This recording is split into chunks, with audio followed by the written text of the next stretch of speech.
What's good about that? No, you're doing it. I'm nominating you. I'll check the second bit. Anything else? Variety, no day the same. No, there's definitely variety in the days. And nurse awareness. Yeah? There's other practices. Yeah. I think we shout out quite a lot about specific teams, definitely. I think there's some form of we've got relative equality. Whatever you rolls out with the practice, nobody seems to look down on anybody, belittle anybody. We all work together. That's really nice. That's good. Anything else? The care that we offer. Yeah. We really offer a high level of service, I think. Very special. Yeah. Our out of hours. Out of hours is a big thing. Yeah. I know it might not feel it in the middle of the night if you take a call, but it is a really valued service. What about the next 1 to 5 years? What have you written down for Ashland there? Hospital. Hospital. Yeah, that's a big one. Anything else? I would say a full out of hours hospital service with the 19. Okay. Yeah, exactly. What do you mean by that? 19. Yes, 19. 19. Less leakage so that you can pay all the staff. Good one.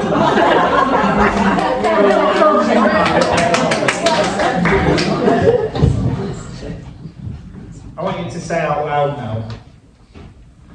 What do our clients say about us? Or what do you think they say? Go on. Let's hear it.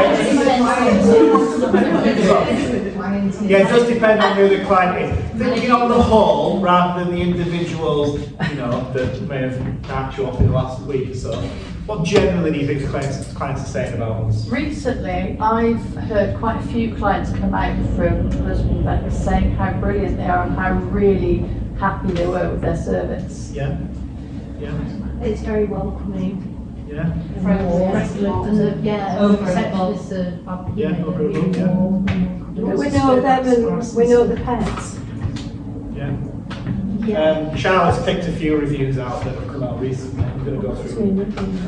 Some people probably criticize. So you're going to read them out. So, yeah, let's read them out. So, incredibly compassionate service here. Myself and my partner had 2 consultations here over the past week, the latter of which we unfortunately chose to put down our pygmy hedgehog today after a health decline overnight. Didn't know we were seeing pygmy hedgehogs, okay? We really do appreciate the efforts made to save our little hog and how we were met with utmost sympathy and consideration when it came to the difficult decision of letting her go. Okay, that's a lot of value in there received from their service. When was that? When was that renewed? Well, it said a year ago. She's picked that up from a year ago. I didn't realise she got we've got. I've been using Ashland's Vets for 30 years. Always professional, always caring. My 11-year-old dog was subject to a random dog attack. She has a very nasty upbringing over back and is currently receiving treatment. I'm sure someone will pick out who that was. I wanted to add a review for this veterinary practice. I find the front staff really good and got my dog in quickly and always do, and I've had to use them a fair bit with my cockapoo, Mr. Darcy. So Stuart today, who was brilliant with him. Kudos, Stuart. They have an out-of-hours service, and we are always when those accidents happen, blah, blah, blah. I felt really valued and felt my best friend was really looked after. Thank you to all the wonderful front of house staff, Elaine, Rachel, and etc. I think etc. works really well. You are brilliant, thank you. Excellent experience with a difficult patient.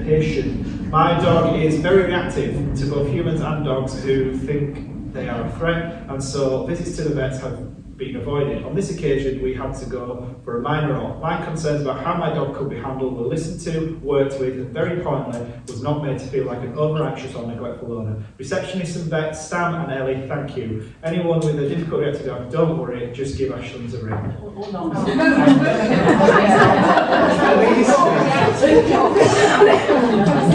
And these reviews go on and on and on. I don't know if any of you ever actually look at Ashlands online and look at the Google reviews. They just go on and on like this. 5-star reviews, always shouting out individuals and teams, and they're really, really good. We very rarely on the Google reviews get anything below 4.5 stars, so it is really good. And you know, for a pick-me-up, just have a flick through and look at those reviews. They're really good. I think it's really interesting then as well, if somebody asks on the local notice boards about local vets and you scroll down, I mean I don't comment, but literally a good 90% I'd say were for Ashlands and lovely comments. It's a bit of an ego stroke, isn't it? It's a lot of clients out there perceive value in Ashlands and really value the service that you provide. So we're going to talk about value, and especially value in the service we give. So there's some market research that came out earlier this year about what clients want in a veterinary service. I'm going to show you I think it's the top 25, but I really want to focus on the top 5. What do you think clients want? What do they want from us? Honesty. Honesty? Value Value for money, yeah. The pet's getting better. The pet's getting better, well, hopefully. This is the list. So, the top one is, I want the vet to make me feel confident that I'm doing the best for my pet. And I guess that would extend to the nurses and reception as well. That's the top thing. I want to feel confident I'm doing the best for my pet. And it's a difficult one to teach anyone to make a client feel that. But I think it's important that we all keep that in mind when we talk to our clients. We've also got put my pet's care ahead of financial considerations. So that's a hard to balance. Because you know we do need to talk about money and be open about money, but you've got to approach that right and not come across that you're always on the sale or trying to push a client into something. But there has to be that honest conversation about money. Provides a stress-free and relaxing environment for me and my pet. That's a good one. This is why we're looking at the cat and the dog friendly, because that's what we want a stress-free environment for these pets. Because if they're arriving with their pets happy to be there, they're more likely to be happy to be there. Offers the best value for money. Value is a word that's going to come a lot through this. We need to be offering the best value for money. And that doesn't necessarily mean the best price. It means the best value. And you can see in those reviews, we obviously do that. And has a good track record for good treatments and results, all the way down at 5th. It's not even the most important thing that we have a good track record for treatment outcomes. It drops down to 5th, and then there's everything else that comes there. But that top one's a big one. It's feeling confident that it's doing the best for their pet. So.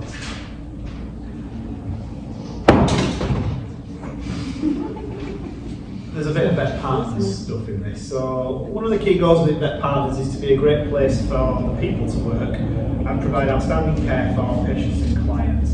Outstanding care across all fronts comes at a price, and sadly we can't be everything to all our clients. We can't be a cut price practice and be outstanding in care. In everyday life, we all make judgments on the price we are willing to pay versus the perceived value we are looking for. Value is defined as the regard that something is held to deserve, the importance, worth, or usefulness of something. So in our practice, it's vital that we can demonstrate and educate clients on the importance and worth of the services and products we provide. It's not all down to price. So we'll talk a bit more about perception and value. This is, it would appear, a Charlotte's dog. There's a dog in his bed here. Sandy.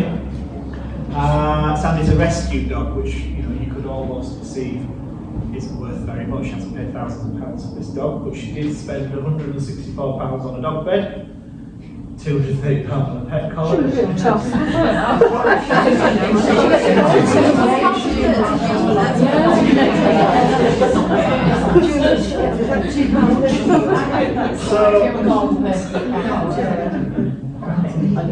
Do we understand the difference between price and value is the question here. Clients' perceptions of cost can be very different to what you think they may be. Everyone has different perceptions on everything. It's an opinion. Value is an opinion. So who are we to say that everything's expensive? How many of you think that pet collar is expensive?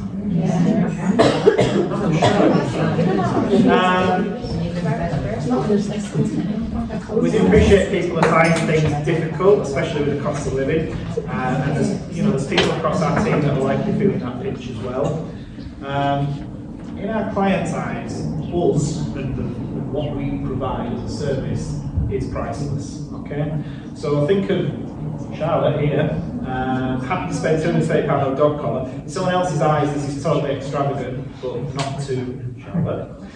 Their dog is worth everything to them, and nothing is too much. So we need to make sure we're putting that across. Not that Charlotte spends a lot of money on dog collars, but certainly that what we provide is priceless, not pricey. So, I'll tell you a story. Who can instantly think of this story from this picture? Titanic. Some of you can. A giant ship's engine broke down and no one could repair it, so they hired a mechanical engineer with over 40 years' experience. He inspected the engine very carefully from top to bottom. After seeing everything, the engineer unloaded the bag and pulled out one small hammer. He knocked something gently. Soon the engine came to life again, and the engine's been fixed. 7 days later, the engineer mentioned that the total cost for repairing the giant ship was £20,000. And the ship owner was very upset and said, you did almost nothing. I want a breakdown of this bill. And the engineer was like, yeah, that's easy. Tap with hammer, £2. Knowing where to knock and how to knock, £19,998. The importance of appreciating one's expertise and experience, because those are results of struggles, experiments, and even tears. If I do a job in 30 minutes, it's because I spent 20 years learning how to do that in 30 minutes. You owe me for the years, not the minutes. So the moral of the story here is that all of you are experienced and professional, and we must not devalue your experiences, your knowledge, and your expertise. And value isn't just something we look at in veterinary practice, you can look at it in supermarkets. So, which supermarkets do you think are offering the sort of best value?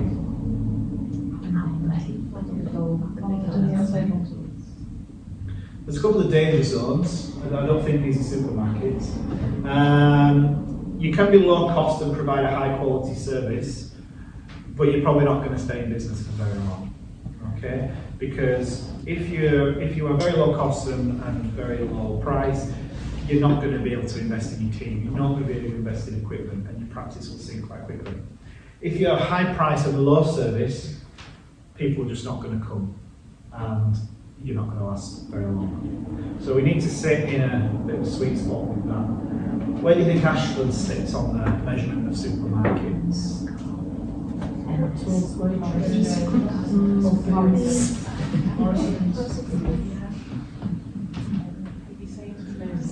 Sainsbury's. What do you think? Yeah, I think that's we don't have special buys, that's for sure.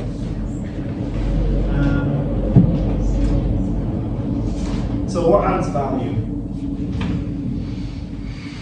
If we are spending our own money, these are things we have all come to expect from our service providers. I don't think we are surprised by these things. Oh, there's quite a few. So, this individual value is based around the quality of the service against the price we are paying. The quality of the service is made up from the outcome. Basically, did we get what we want? And the experience of using our service, how did it feel? Weighed up against the direct costs, so monetary costs, and the indirect costs, personal costs or convenience. In simplistic terms, we would expect a different service and cost from eating at McDonald's to eating at any restaurant in Central Ilkley. So, what do you think as a practice and individual makes a difference? What do you do as a practice and individual makes a difference?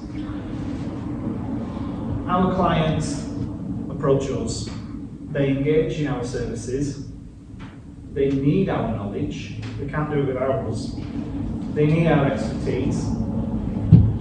We are providing them with something they definitely need. They can't diagnose themselves no matter what they say. And they're not asking for a favour, they're coming because they expect a service. So the reason you are providing a service is because you also want to help people and make a difference. Always keep that in perspective.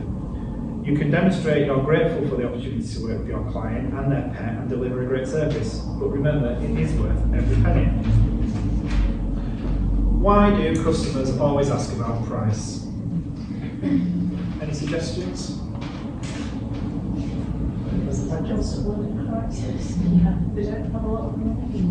Probably because it's the only question they know how to ask. Only a small percentage of price inquiries are genuinely bothered about price. I think that's a bit higher in Yorkshire, but still.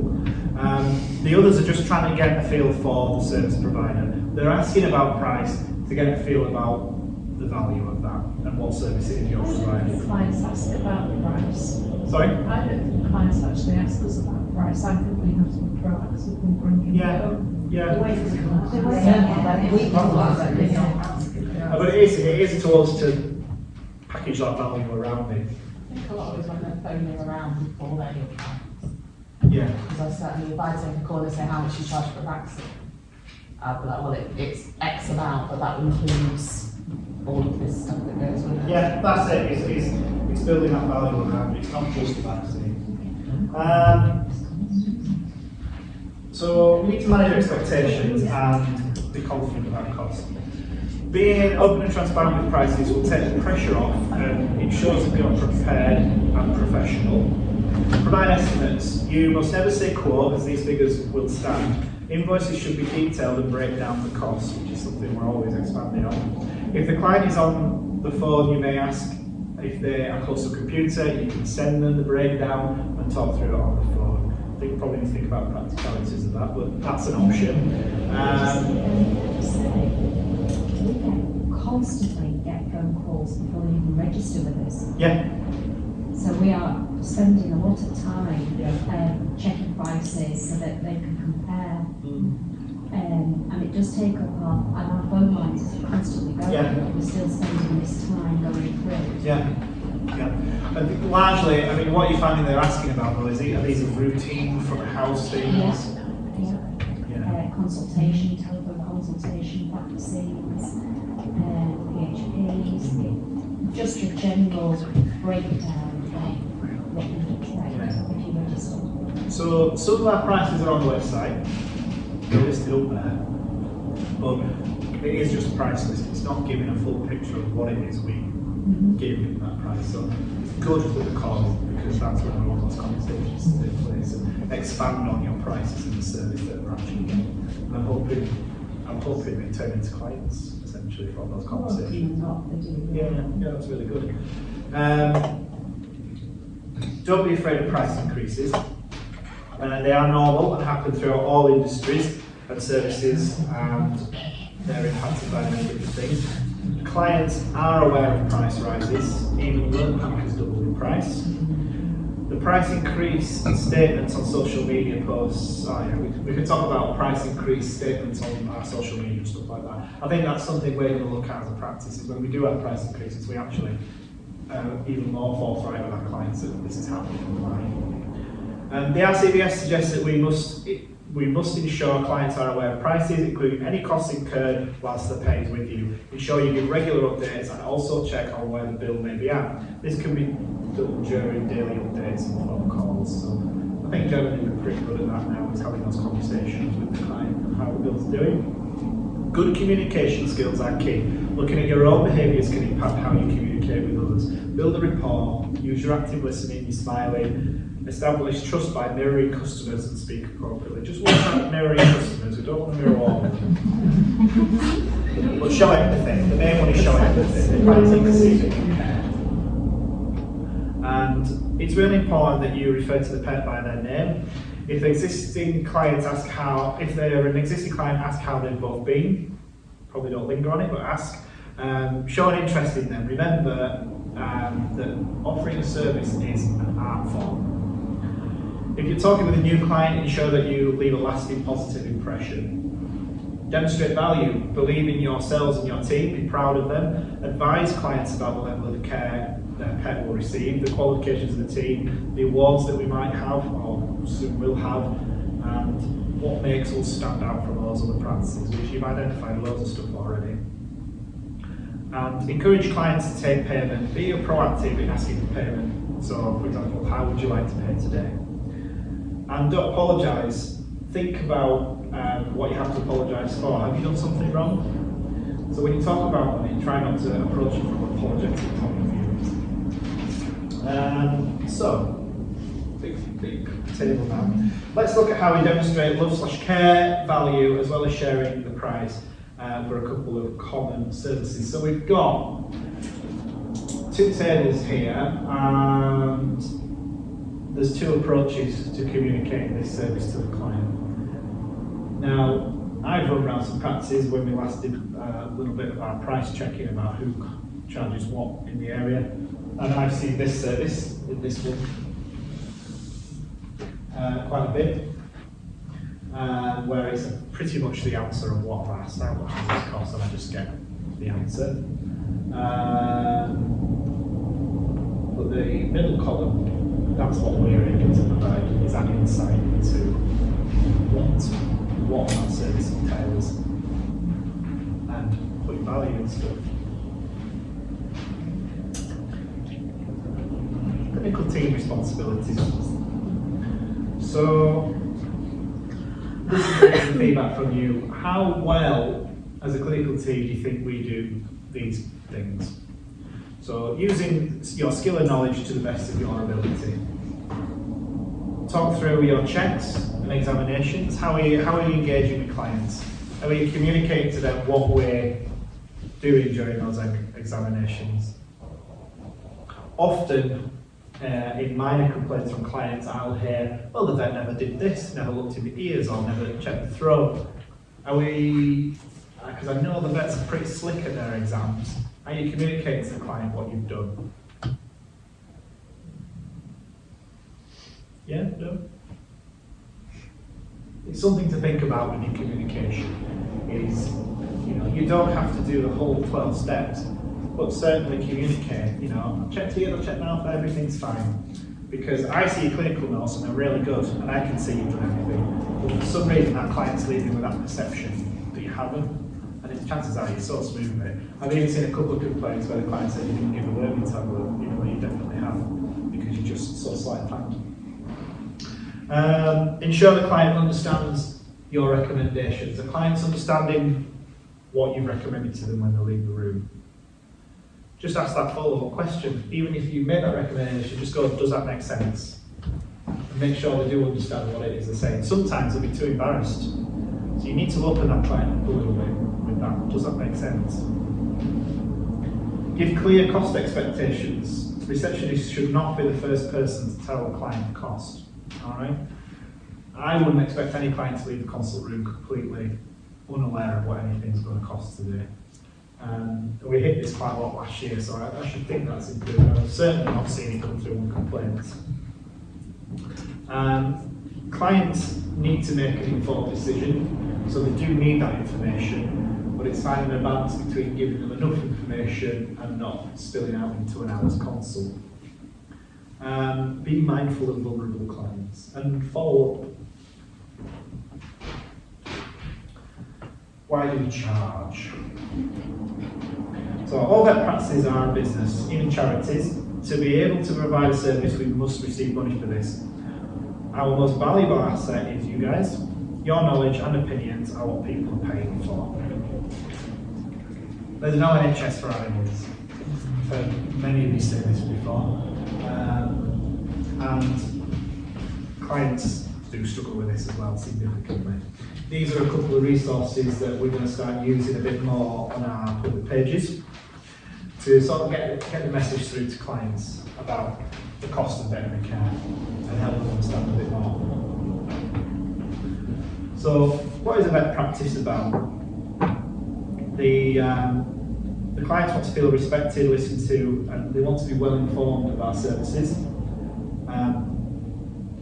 Research suggests that you want professional growth and learning and proper compensation for your skills and your qualifications, and in doing so the patients are going to get good care and they're going to be paying for it comfortable, and then the clients want to come back. We're going to move on to another activity now. I'm going to give you some money. 5 groups, so we'll break down into 5 groups. It's not real money, it's Simpsons Monopoly money. So, should we do it in rows? Try and touch everybody up a little bit. You guys come over here.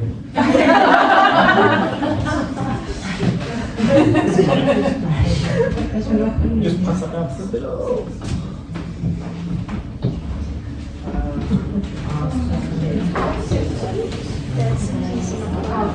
You could, if you just try, I've only got 5 batches of money, so you can try and open the best you can. You should have £124 there. And I want you to work with a consultation fee being £124. That's not me announcing we're doing a price increase. Just for this exercise, a consultation is £124, okay? I want you to discuss as a group where that £124 gets split. So, we're looking at drugs and supplies, salaries, other overheads, and then how much of that £124 in profit.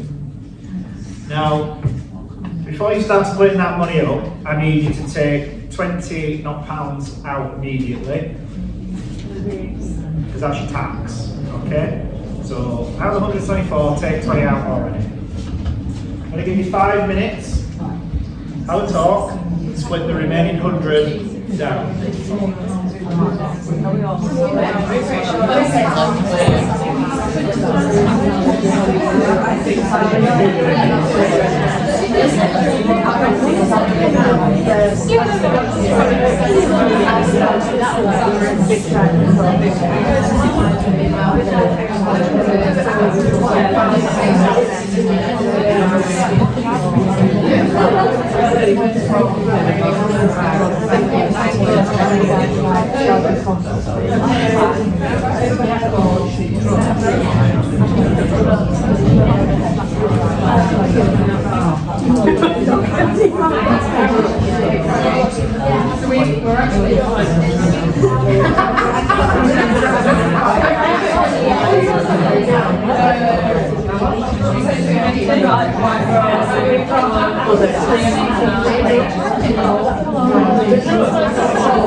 Just whistle on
breaking £100 down across your all the heads, drugs and supplies, and then profit.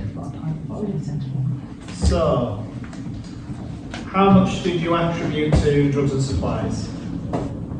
15? 25, okay. No, that's the. It was 35. Anyone else put a number to it? 35. Alright, okay. How much did you put towards salaries? 60? 50? Okay. Other overheads? I don't know, this year was £25. £50.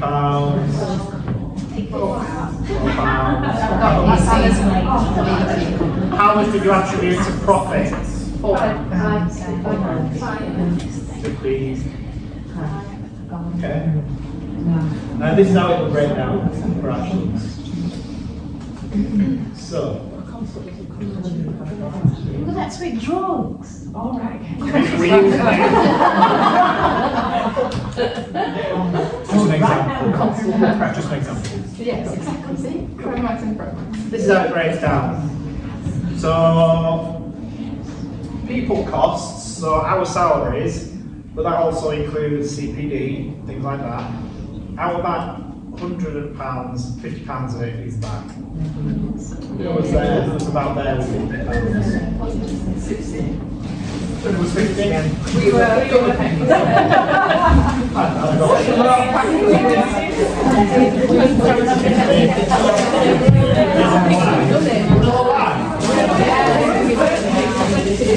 You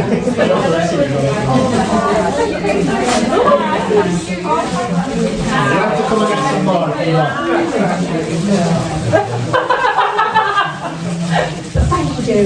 Drugs and stock. Drugs and stock. Out of that £100, £23 of it is drugs and stock. Anyone keep there?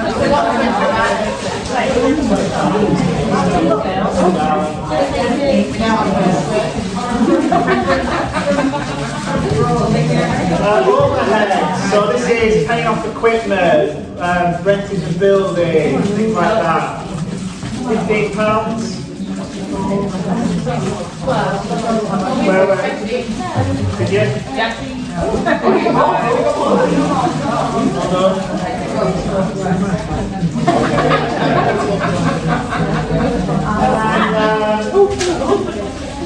Gross profit, £12. Gross profit, yeah.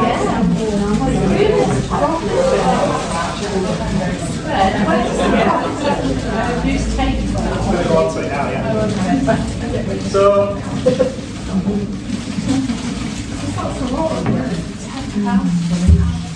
so at about £124, £12 of it is profit.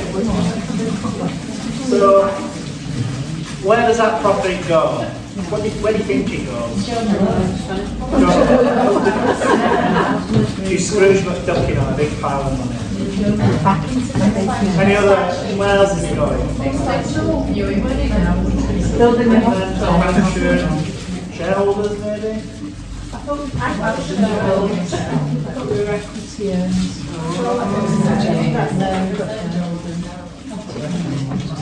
So, the business model of Vet Partners is different from other corporates. Okay? The profit, that £12 and that 100, that's reinvested back into Vet Partners or vet capacitors.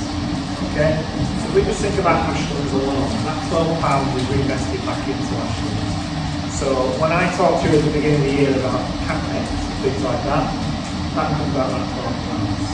Alright? When we talk about the hospital bill, that comes out of that £12. Can I just ask, does the profit that actually is generated from our consults and so forth, does that get reinvested just to Ashland's? Not, it doesn't go into their pot and they divide it up? Yeah, it's a bit more complex than that. It does essentially. So, if you're not making very much profit, if you're making no profit, you're not going to be able to do lots of expansion.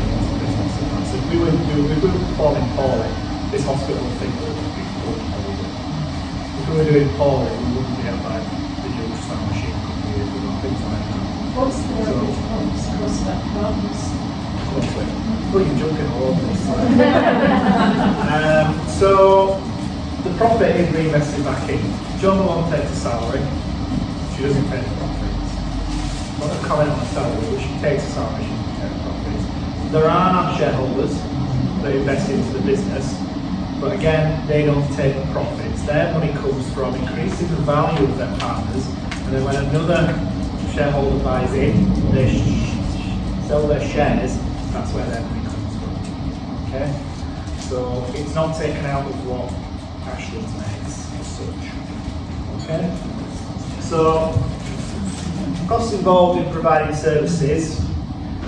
The overall Vet Partners profitability has not increased year on year for the last 3 years. This is largely due to increases in utilities, consumables, stationery, things like that. It's also attributed to increasing terms and conditions, staff numbers and pay. And once the business has an increase in profit, it would spend on capital investments to improve working conditions. So basically, the Vet Partners hasn't been making a ton of profit in the last 3 years as a short version. Shareholders do not receive money from the business each year. Shareholders get ROI when a new shareholder purchases and they can sell their shares. Central office team, so we talked about Charlotte buying expensive collars. That's the central office team expenditure there. So out of every £1.20, 2 pence is attributed to the central office team. So I don't know how she's affording that collar.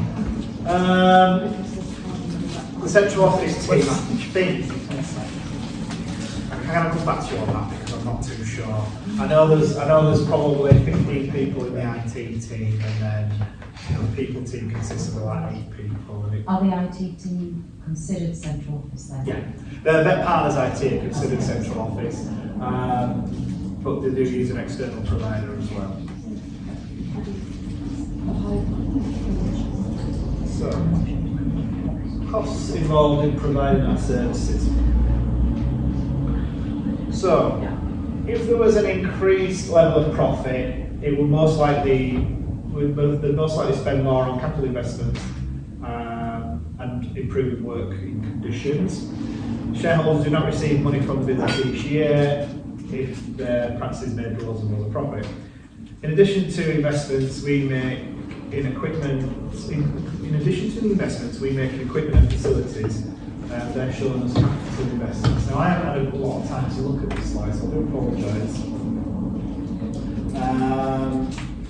The only time they get a return on their investment is if and when they sell shares in the business and we get a new shareholder. And this is typical of this type of investment mechanism. So this is, I think that's basically the same graph, pitched a different way around.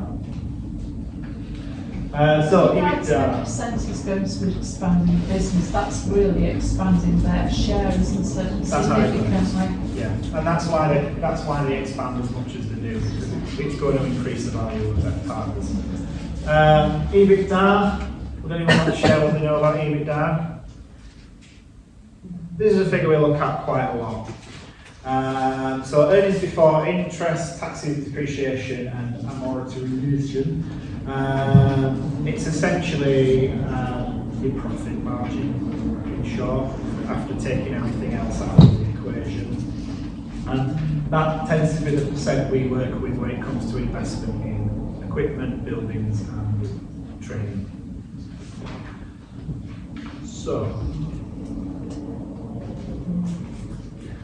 why is it important to charge correctly? Well, it does have an impact on the client. If we all charge differently across Ashlands, the clients are going to start feeling we're dishonest. Okay? It's unfair on other clients because they should all be getting the same charge when they come to the same business. It's an effect on yourself. We don't often look at ATV. Does anyone know what ATV is? It's average transaction value. We don't often look at how much money each vet generates, largely because of flexible working. All the vets work different percentages in surgical and consult and medical, so it's not an easy figure to work with actually. But were it an even field, it wouldn't be fair if you didn't all charge the same. Effect on other staff. If you're not charging the same as everybody else, it's harder to invest in equipment, the building and the team and CPD. Now at the minute we've been okay authorising everybody's CPD above their budget. However, it doesn't mean that's going to be the case long term. If costs continue to occur, you need to get tighter, so the business does need to be resilient if possible. Effect on other prices. If we've got quite a lot of leakage, if we're not charging right, when it comes round to peer reviews and changing our prices, we might have to up the prices higher than we would normally. Okay? So ultimately, if we don't charge correctly, we can't afford to run our business. So, confident conversations in challenging situations. So we're going to look at how to make our conversations more confident. This largely circles around conflicts and complaints. So it's important to remember that generally this is all about ensuring good communication. This starts from the very beginning of the client journey. We need to ensure we set up expectations and be transparent with our prices and services we provide by communicating from the onset. So how do we have those confident conversations? Communicating costs is a whole team responsibility. Where can you do your bit? Well, we've got a website, making sure prices are displayed and terms are clear. New clients, we ask you to explain the terms of payment at the time. And existing clients, remind them that it's payment at the time. And if there's any other changes, bringing that up to existing clients. When clients phone, remind them of the cost, be transparent. You might as well set that expectation straight away. Waiting room, we do have the prices up in the waiting room. There's a price list there for people to see, it should be there. And then invoices, making sure they go out in good time. Now we don't send invoices out rapidly, but we do send invoices out. Communicate with empathy. Listen with a goal to understand. Most of the time our clients need to feel heard. when you ask questions, ask with curiosity, be present and let go of your biases. Refrain from offering unsolicited advice. Look them in the eye, acknowledge their feelings, and open up about similar experience. What is empathy and compassion? Anybody want to throw out a suggestion? Understanding what the other person's feeling. Yeah. And trying to see it from their Yeah, yeah. perspective. Yeah. Non-judgmental. Non-judgmental, yeah. It's on 3 levels. Cognitive, so understanding, emotional, making that connection, and empathetic compassion, so act. Empathy is the ability to recognise, understand and share the thoughts and feelings of another. So that's really important in your consultations and on the telephone, is getting that empathy across. We don't often get complaints through that say such and such was really cold, you know, so generally speaking, you know this, and this is coming across. Estimates. Is everyone happy with giving estimates and having that conversation? Good, then I'll skip this slide, because it goes on forever. Not my slide. Customer feedback. So, we've got an activity. In small groups again, think about a time you felt uncomfortable discussing money or asking for payment. And then what I want you to do is you can give an example. I want you to talk about what you could have done differently to be more confident about talking about that money. I'm going to give you 5 minutes, see if somebody in your group can come up with an example.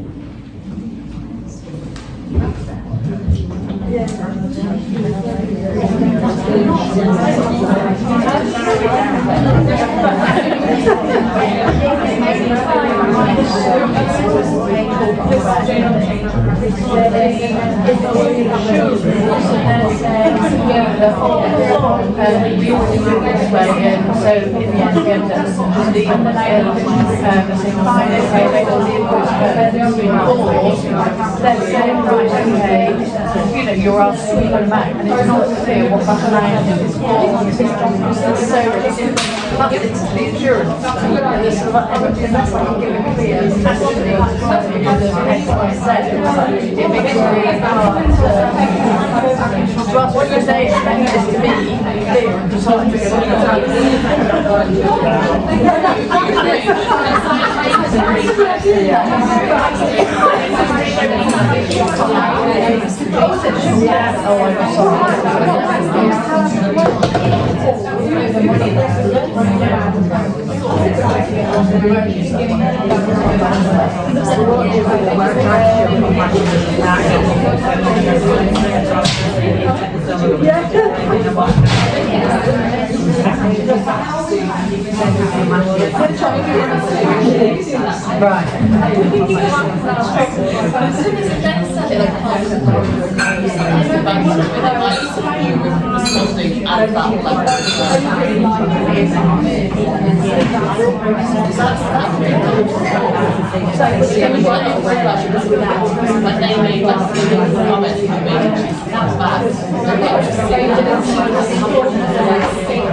Okay, how do we get on?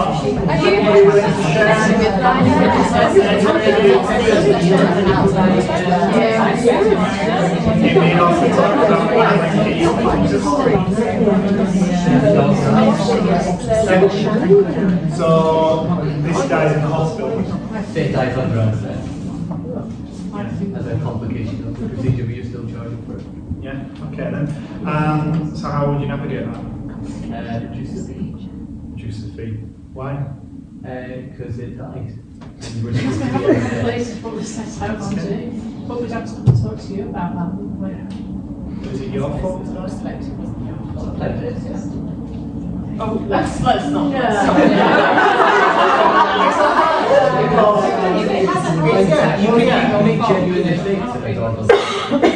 you're in a situation where you have made a genuine mistake, there's a conversation to be had there. But sometimes, you know, you've used quite a lot of things, and it's okay to charge fairly for them if it's something that was outside your control. Yeah. But I think there's no black and white answer on that one, so good one, well done Stuart, thank you. It's not a black and white one to answer because there's a lot of complexity to that, but generally speaking we don't make a concentrated effort to charge client full price in those situations.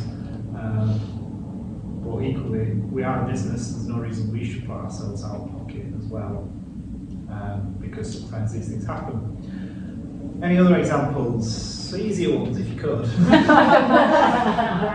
when clients come back, Okay. I'll do that one first. Charging a client out of hours fee. At the weekend when actually I'm suffering, Yeah. and I can't afford it. Yeah. Okay. How would you navigate that? Well, if it's suffering, you've got duty of care. So, But you they still have to come charge in for anyway. hours. I think if they're not paying for ashes and they're taking it home and they genuinely can't afford it, then you are fine to just charge them the euthanasia fee. But if they're asking for that ashes to be returned in a box or whatever, which is like 300, 400 quid, then charging the out of hours fee is okay. Yeah. I think it depends on the circumstances as well as the PT, because if it's like this animal is really, really suffering, it cannot wait any longer, then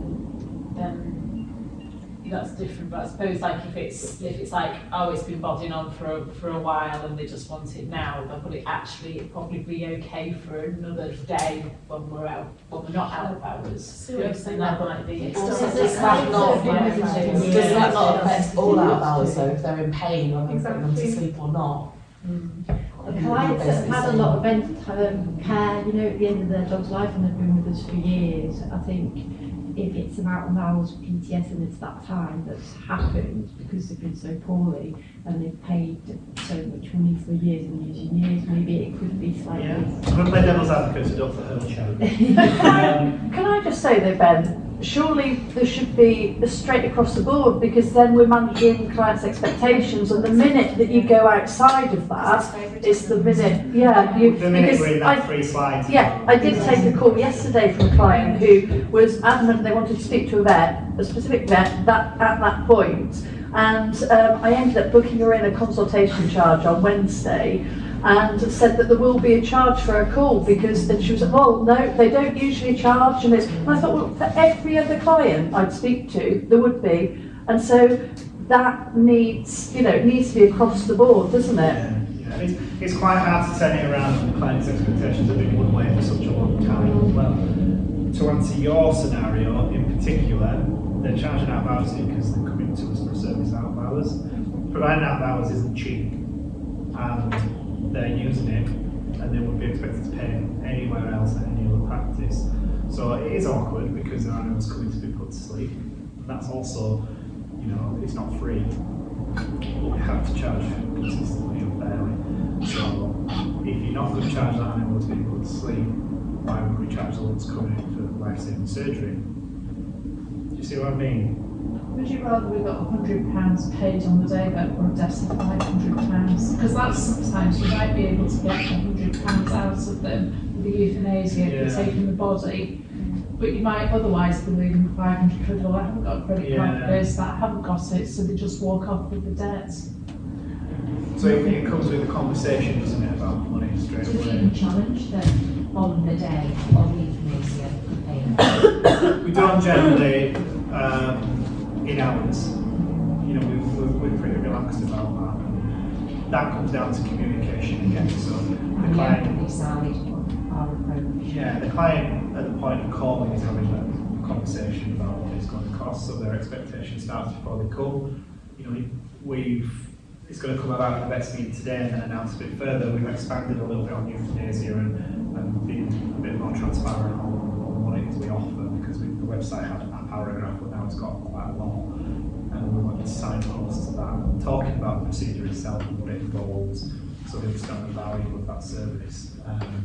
There's a conversation in the consult with the vet, there's the information on the form, and again, even when that client's like, if you don't feel comfortable, if you're not in a position to pay now because you're so upset, will be in touch when you come to collect the ashes and things. So they've got all these points of communication to understand the cost of something. Out of hours is much harder because they could be really distraught to begin with, they're not listening to what you say. They arrive distraught and they're not going to listen to what you say. They won't read the form properly. And there's all these points they're missing what we communicate, but we should still deliver it. And we should still deliver it consistently as well. Any other scenarios? It goes well above estimate, yeah. That's a difficult one. We usually encourage you to stay within estimate if you can. When they sign the consent form where the estimate date is, I'm confident you've all read it, you know, intimately anyway, says that we'll endeavour to keep within 20% of the estimate, and by them signing they agree that if it does go above but within 20%, they will pay that. So you've got a little bit of flex there, yeah. I think with the estimates, depending on the time of day and whatnot, like let's say out of hours, something happens that needs to be hospitalised. I personally give them an estimate, writing down that this is an estimate for the first 12, 24 hours, 6 hours, whatever, and by the time they get a call from either myself or another vet, the next day or in the morning, whatever, it's their responsibility to ask the vet where the bill is at, so that there's an open line of communication regarding the bill and payment, etc. And then at that point, a new estimate can be discussed, and they need to know that it's well subject to change depending on the situation, what needs to be done, and if anything else happens when they leave that premises, then they leave the dog or the cat with us. Yeah, and you need that open communication because the client might go, oh, actually, this is getting out of my means. So you might have to have a conversation and change the care that you're recommending to suit what that client needs, which usually involves having to make a compromise essentially in what you do. You might not be able to do all the tests you want to do. You might have to run with a bit more of a tentative diagnosis, but as long as you're making the client aware of what's happening, it's usually well managed. Any other examples? Stuff like this. I had an instance where an ex-client spoke to me and said that they'd rung up about a pregnant dog that was going into labour but struggling, and we was ringing during the day. It eventually ended up being a C-section out of hours after 11 o'clock, and he felt that the dog should have been seen sooner in time, and that we were pushing it on because we wanted to make more money out of it. Okay. So how did you manage that? That's certainly not true. No, that wasn't my answer. Yeah. I think we can all agree that none of us would be pushing to see anything after 11. That's C-section. No.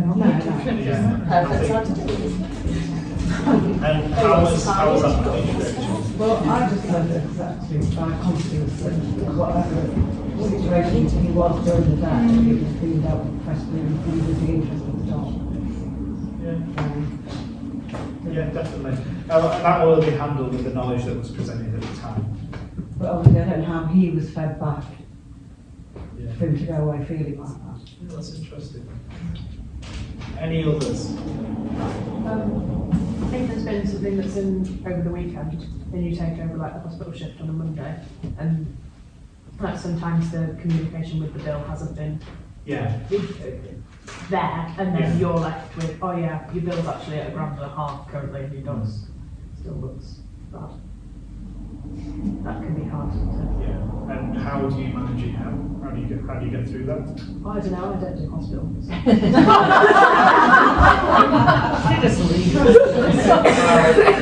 Okay, let me change the question then. Were you in that situation, how would they get through that? I guess just talking them through what's been done over the weekend and stuff, and speaking to them about the out-of-hours cost and that it helping them understand why it's got there and how it's got there. At the minute, if you just tell them the amount, that's all they're working with. They can't see the care that goes into that. They don't see you missing your lunch break because there's been so many things coming. They don't see any of that. And obviously don't go, why is my bloody lunch break? That's why I charge them. But certainly break down the services you've been giving them. That's why we need a really good handover from vet to vet as well, so that you know what that client was expecting, because there's a dog that's not looking very good. Hopefully they already knew it wasn't looking very good and had a poor prognosis, and hopefully we know that a vet's already had that conversation, so that you're not going, oh, it looks rubbish, it's turned out much worse, it wasn't expected to do that, you owe us £3 and it's going to die later. Just go down very well. So communication is always going to be key here. So keeping the client informed on progress of their patient, keeping them updated on the cost, advising the next steps. Where is this going next? You know, the client is sat there with a lot of unknowns and how much it's going to cost. Updating on any new developments or changes, identifying to them what's not working. And this is largely talking about when it goes wrong. Is it a process, system or team? What is the solution? And who do you need support from? So the first column is talking about how we manage these clients, and the second column is talking about what we do when it doesn't go quite so well. So how do we communicate payment? Be clear and confident, don't apologise. Provide an estimate or invoice. Explain the value of the service before giving the total. So, for example, you know, for your full health check and vaccination, the price is. Because many of the clients are so focused in on that injection, we just give it an injection. You're adding value by saying that full health check and that vaccination price is this. So you explain the service again. Prompt the conversation. How would you like to pay today? Is an easy line to use. You know, instead of saying, have you got insurance? Who are you insured with? Okay. Instead of, are you okay with flea and worms? When did you last give a worming tablet? Okay. If you're saying that, you're not putting the clients in an uncomfortable position, like asking them if they want flea and worm, it's a choice. Like if you're saying when did you last give it, you're not insinuating that they have to do it, which they don't. You're opening an opportunity for a conversation. There's some evidence which says you should say, have you wormed your pest in the last 3 months, because then you're given the information you should be worming every 3 months. And if they can't answer that yet, then well, they haven't. Whereas when, oh, my wife does it.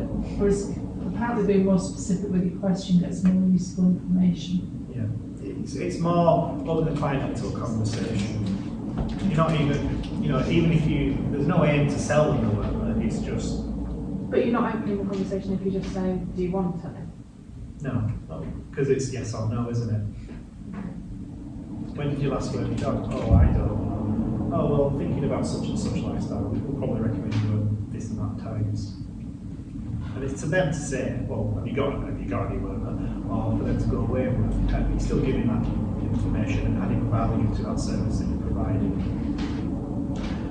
Set expectations going forward. Do you share the price of a consult on booking an appointment? Do we do that on booking an appointment? Do you know which consult is? When they ask, then I think clients are often surprised by recheck costs. Yes. Because they go in for like 2 minutes, come out, and it's. Oh, I've been asked to come to this as Yeah. well as the ones. I don't think they get value for money with that. Yeah, that is something that does crop up sometimes. Is that the client will say, "Well, you asked me because that's why I'm not paying." To just say, because it is not infected. Or temperature. So we need to look at how we communicate that to clients. You know, we're recommending you come back with this check. It is going to cost money. It's really hard to ask for that. If you charge it the same, why refer to it as a check, where it's just another appointment? And we charge a little bit less for the second visit. But then isn't that up to, like, should we be saying as the vet, like, if it's no better, come back. If you think your dog is fine, you do not need to come back. You're asking them to make a clinical decision though, aren't you? You can even have the Might be administration. like the years, there might be an issue, but there might still be evidence of something that somebody's going to blame it on. Those we have to sort of period of time as well, we send that question. But you could say, you know, it's hard, isn't it? I'd like you to come back for a re-examination so I can see how this is doing. Your re-examination fee is this much. And also, if you want to just update with the phone call and speak to me over the phone, that's also going to cost you. If it's not said, it's left to assume, and I'll always assume that they don't have to pay. Let's say about bandage fees as well, because it does, it says on that there will be a charge, but I don't think it's going to be £10 because I think they're expecting it to be like £10 and then we're telling them it's 30. something. Yeah. So it's saying there is a charge, but what is that? Yeah, the reason we don't put them on the forms is because it's something else to keep updating every time it changes. Frankly, it doesn't change that much, but it's just something else to remember. So it's easy to just say there is a charge, and then there's a point in the conversation. Then we can talk about bandage fees. You know, this one needs to come back in a week's time for a bandage change. Let me just tell you how much that's going to be in the price. Because it depends on the complexity, I suppose, of the bandage as well. You can give them a rundown if it's a simple one, it'll be this, but obviously if it means more, that's just the, I don't know what doing it is. We're just saying there's a challenge, we're not having that on. Yeah. Got an aggy client now. Mr. Henry brings his dog in for a surgical procedure. The dog is admitted by the vet, who has created an estimate on the patient's account and detailed this onto the consent form. The surgical procedure is carried out and the nurse prices it up on RoboVet. The total cost is now £200 more than the original estimate. The dog is sent home by the nurse, and when the client is at the desk, the receptionist asks for payment and gives the client the total. The client then queries this being so much more than the estimate. So, how could this situation have been dealt with? How could this situation have been avoided?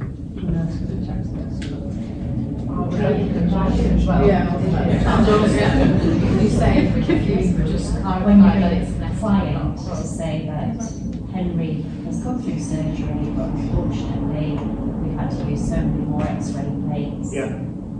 You could have that conversation with that client. Yeah.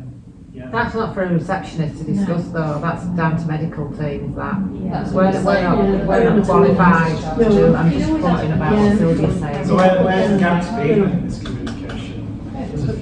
Be more careful with the estimate, be more careful with how you price it, and look again, and then have your own conversation with the client if it's justified. Because I'll often, with the dentals, I'll try and stick to quite close to the estimate. It's not worth complaints otherwise. No. Because I don't know if it's going to take me 15 minutes or an hour to take a tooth out. But also, when you give them the estimate, if you just clarify that it's an estimate, we do try to stick to it, but sometimes it can be a bit more, then they're usually they're not expecting it to be exact, you know, and then maybe when the appointment's booked, you could say, explain to them that it is a little bit more, and then the reasons why, then they won't be so surprised when they get it bill at the end. We don't have a discharge. 2,500 estimate, we've got 200 over that. That's within the percentages. True. As opposed to £100 estimate that's now 200. How likely do you think his clients read that bit on the phone? They've not read anything. It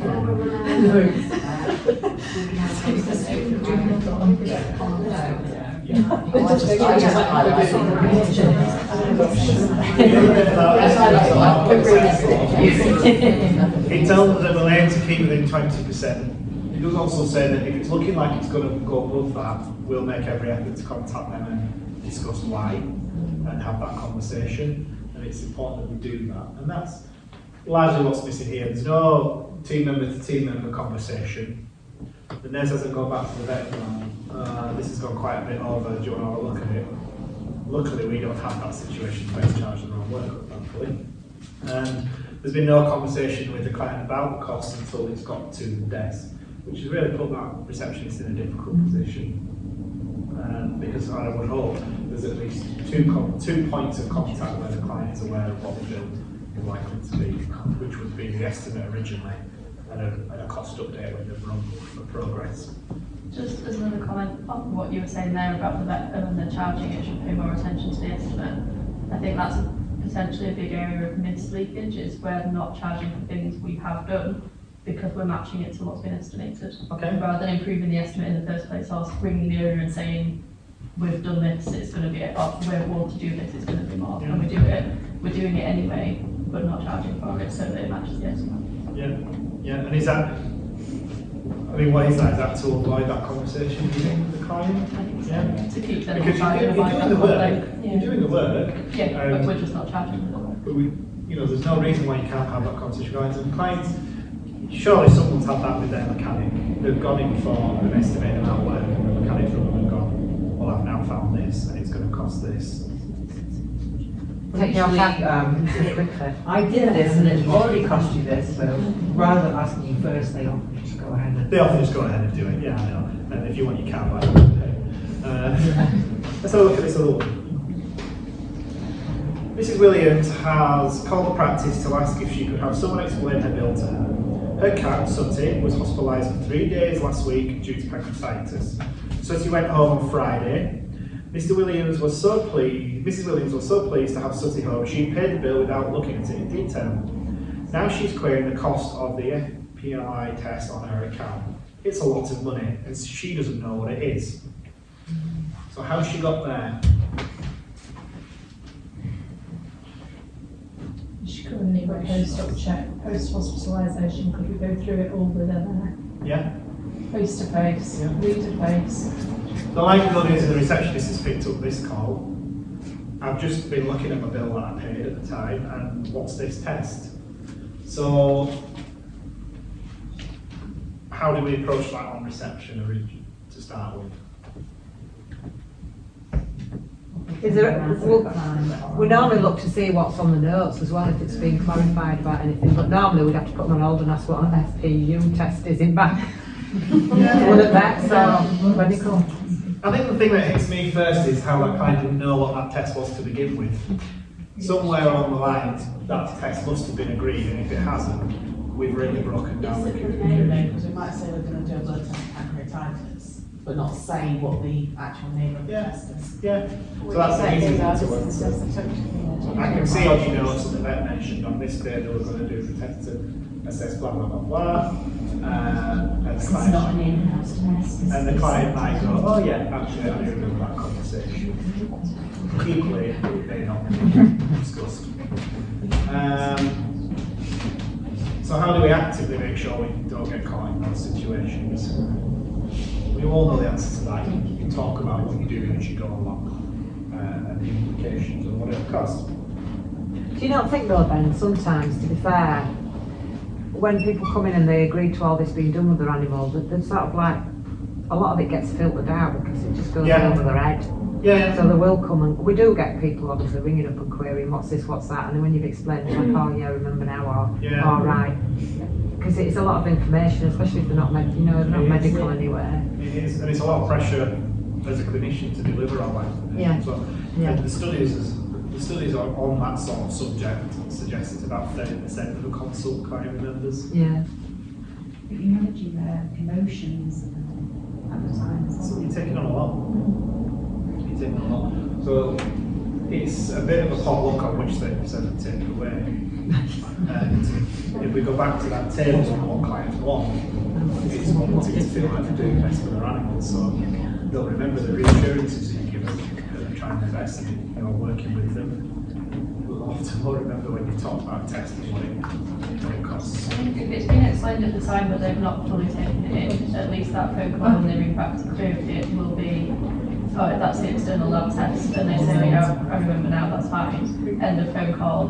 Whereas if they don't, if it's never been explained, you're going to have to get a clinical member of staff to phone that person back to fully explain what was going on and why we needed the test, which is much more work and much longer process than just If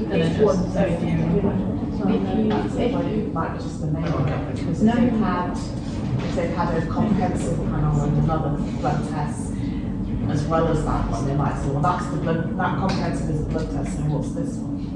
And not think that you're doing all the one test. Yeah, that's a good point. If anyone's blood sugar's getting low, I'm getting hungry. Let's fly through this slide. What are we talking about? So remember, if the client gets angry or upset and makes a complaint, we need to see this as a learning exercise. We can listen and then discuss afterwards how we can approach this differently to make improvements. Dealing with complaints. So this is your model on dealing with complaints. And to help you feel confident. So, acknowledging their concern and thanking them for sharing. Okay? Gather information and listen. Respond and just show that they understand.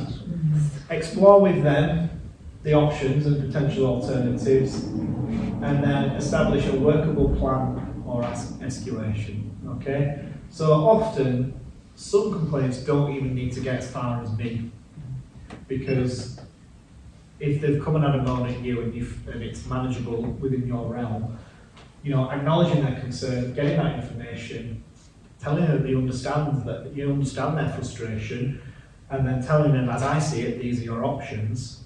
And then, you know, if they still feel that those are not good enough, then you've got that plan to escalate as well, so you can always pass that on. But most of the time when it comes to complaints, the clients just want to be listened to, and it's not generally you that they're angry at, they're just angry at the situation. What does good communication look like in these situations? Well, it's got to be clear, the messages should be easily understood, concise, try not to waffle on, says he. Your messages should be fairly impartial and consistent as well. You know, trying to work with what you know is what we talk about basically. Complete, try and make sure you've got all the necessary information there. Relevant, keep it on topic, and understanding of audience knowledge. So messages should consider what the receiver already knows about the situation and not assume too much. So do ask those follow-up questions. So, why demonstrate value? It portrays excellent communication skills in every aspect of good vet practice, and increases aftercare compliance. If client receives the value from us, we will follow on instructions better. Enhances owner satisfaction, so we can see when our value is perceived to be high, we're getting those good reviews, we're getting those 5 stars on Google. Encourage client confidence by providing the expertise they need. The more likable the person is, the more likely they are to believe you and believe that you see high quality care. So this is a lot about creating that rapport with the client and doing those extra consult skills. It bonds the client to us. Bonding client is really valuable to the business because not only do they keep coming back to us, they tell us that's really important to grow the business. And it reduces complaints, which is always good. So, your value and your colleagues' value. Advice and expertise is a chargeable asset, okay? We're really trying to reduce these free vet phone calls if we can, okay? That expertise and advice should be chargeable, and you're giving up a lot of your time for free for clients that don't pay for the consult. This doesn't apply for your lab fees and things like that, that's all incorporated into that cost. But certainly, can I have a quick chat with the vet? Well, of course you can, it won't cost this much. And it's something historically we've been very bad at, and I hope going forward it's something we can improve on. Don't assume rejection. If there were no financial restrictions, what would good treatment look like? Well, you'd be able to do everything, but still mention what's available to the client. Don't assume we're going to say no. You all take on the responsibility of rescue skills so that your patients benefit. Other professions don't have to do that, and they still increase their prices. Remember, if someone is unable to do something for themselves due to lack of skill, expertise, or training, it's standard in business that they should benefit. I think that's the big message for us here. They don't know, they don't have those skills, and they're paying you for your skills, so don't give it away. How can we support our clients in making an informed decision about their pet's care and associated costs?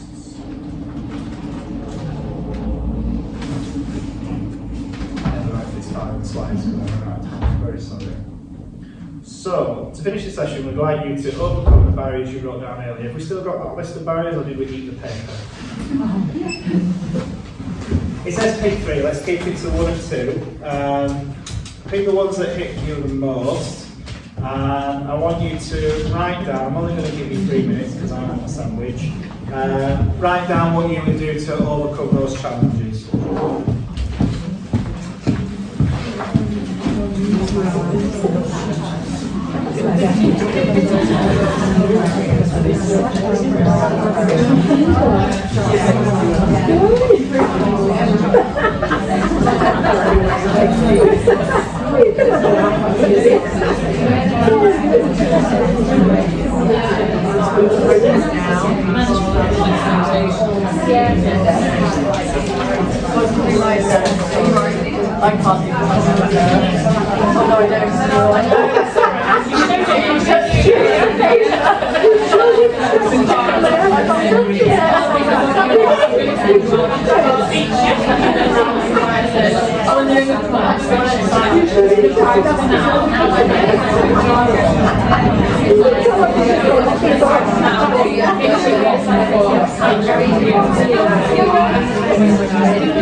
Anybody got any scissors?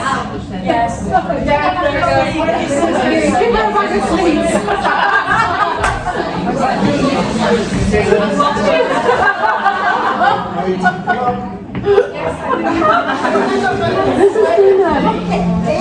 Two more minutes.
It was good.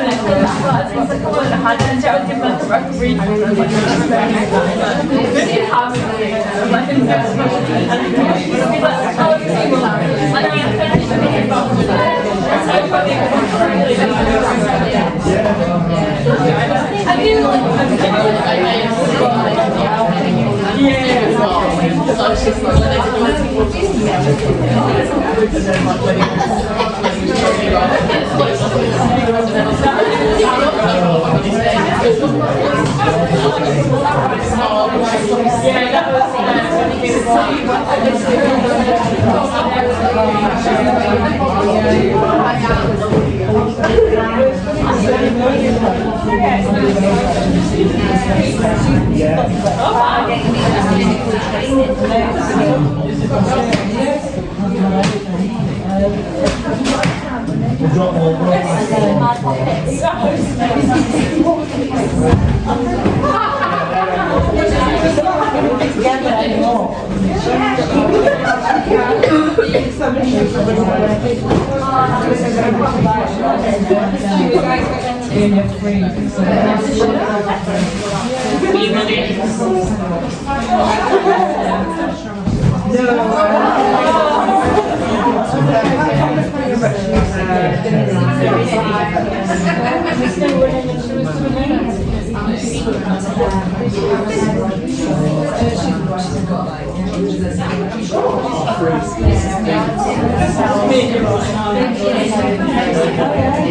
So, looking at those barriers.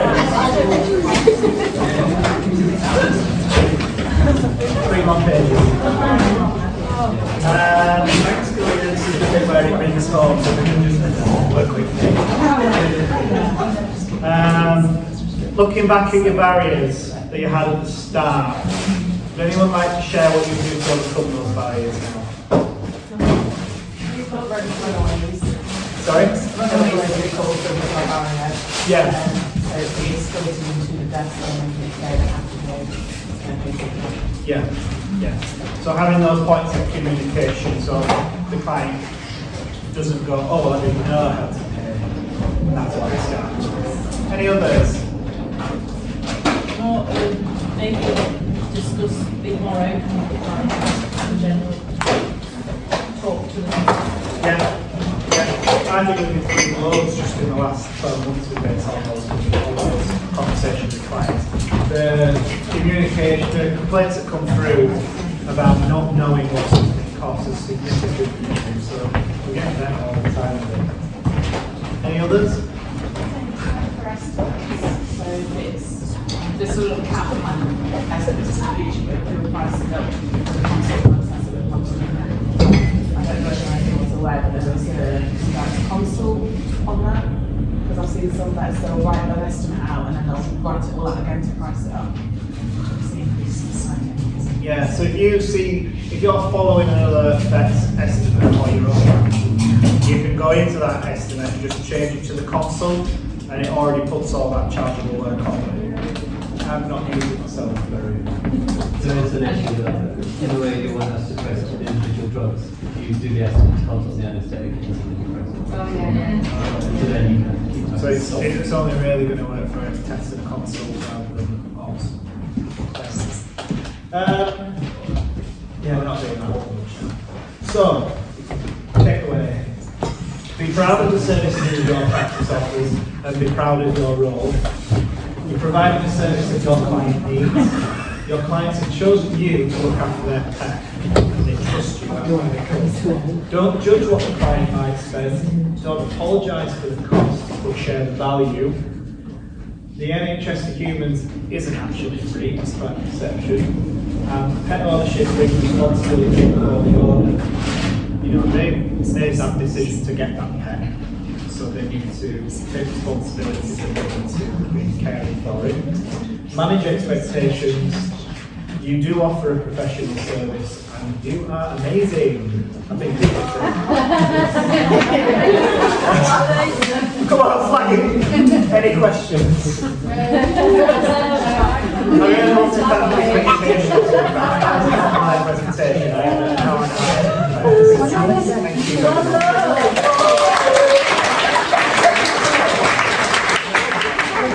I'm going to take lunch now. It's going to take about 30-45 minutes, and then I'll break you off.